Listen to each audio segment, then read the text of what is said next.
కూడా చెప్పా కృష్ణ పరమాత్మ ఎప్పుడూ వెన్న తింటాడు. ఎప్పుడూ వెన్న ఎందుకు తింటాడో తెలుసా అండి? ఎప్పుడూ వెన్న తింటే ఎప్పుడు ఓట్స్ తాగిన వాడికి అసహ్యం వేసినట్లు ఆయనకి కాస్త ఏదో రొట్టి తిందాం అట్టు తిందాం అని ఉండదు ఏమిటి? ఎప్పుడు వెన్న, దిక్కుమాలిన వెన్న. ఆ ఇంట్లోనూ వెన్న, ఈ ఇంట్లోనూ వెన్న, తన ఇంట్లోనూ వెన్న. అదేం వెన్న పిచ్చి అంటే? వెన్న షడ్రుచులలోకి రాదు.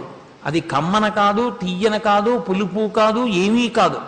మెత్తగా ఉండి ఆ వెన్న ముద్ద ఎంత తింటున్నా అది తరగనటువంటి ఆనందహేతువు.